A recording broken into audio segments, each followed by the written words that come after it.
Teammate, he's right in front of you. What are you doing? Nah, there's no way. There's hackers on this game already. It came out last night. He's level 1000?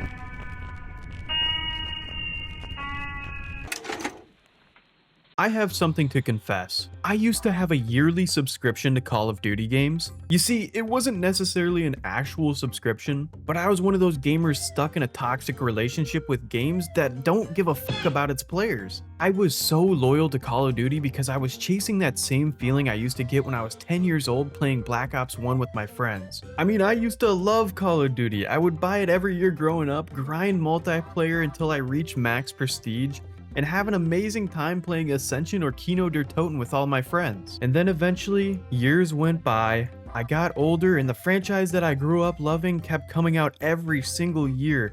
And every time I'd hold back a tiny little strand of hope that I had that maybe they'd make it a good game this time and make it fun. I just wanted a COD that felt fresh and entertaining like it was when I was younger. But the games got more and more stale with recycled content and 25 freaking Nuketown maps every single year. And you know, my life got busier too, and I grew into adulthood and my taste in games had completely changed. After years, every time I get on Call of Duty, it just feels like absolute slop that caters to players who either play the game 10 hours a day or stream the game for a living 10 hours a day. And don't get me wrong, this isn't just about Call of Duty, but I do think it's a prime example. Don't worry, I know what you're thinking. What do you mean all multiplayer games suck? What about PvE games like Helldivers 2, okay? You know, that's actually an excellent question, little pup, and you're right. I want to mention that I'm definitely only talking about modern PvP multiplayer games and not PvE, and I'm not talking about every PvP game ever either, so just relax, okay? I'm mostly just talking about the new ones coming out. And obviously, I'm not talking about the greatest multiplayer game of all time, a 10 out of 10 masterpiece crab game.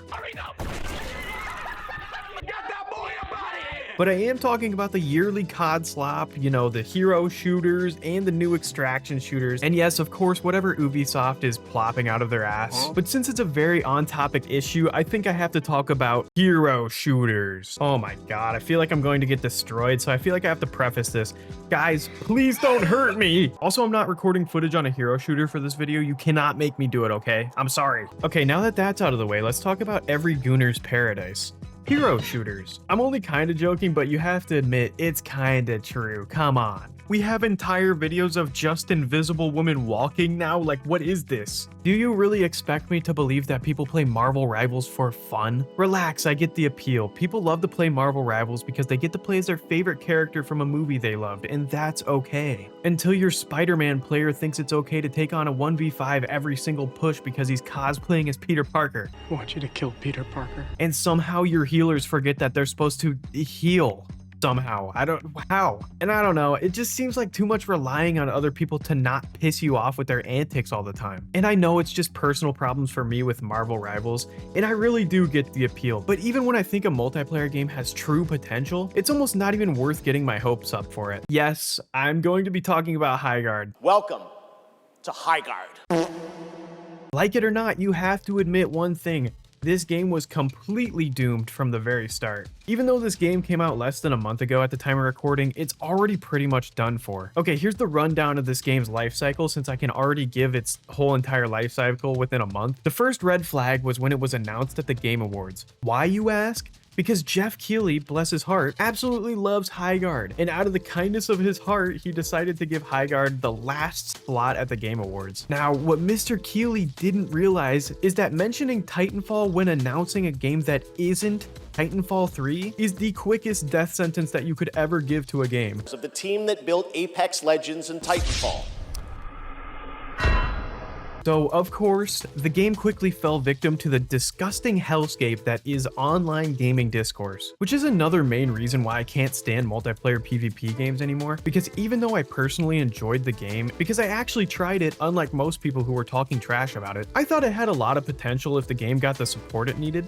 I mean, it wasn't the greatest game I ever played by any means, so don't get me wrong, but if the team had time to work on it, and if they had the audience that they deserved playing their game, I think it wouldn't have fell off so quickly, and then they ended up firing pretty much fucking everyone on their team. So I think this is just proof that the most insufferable gamers who yearn to just hate on everything in existence for no reason can completely ruin everyone else's fun because a loud and very dumb group of losers who can't form their own opinion are somehow taken so seriously in the gaming industry. Anyway, that's enough rage baiting about hero shooters. I like them, okay? They're alright.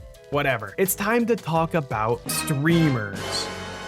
Over the years, we've seen a whole new industry pop up.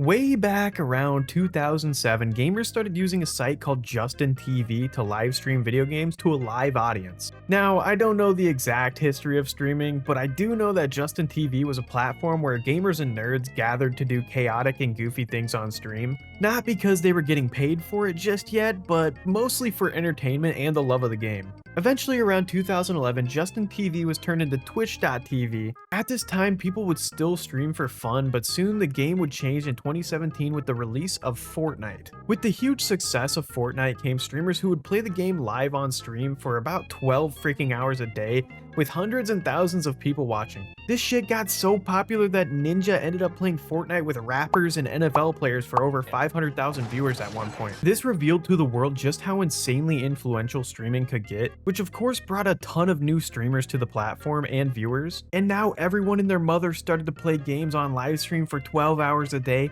mostly playing competitive PvP games. Why is this important and why is this a problem?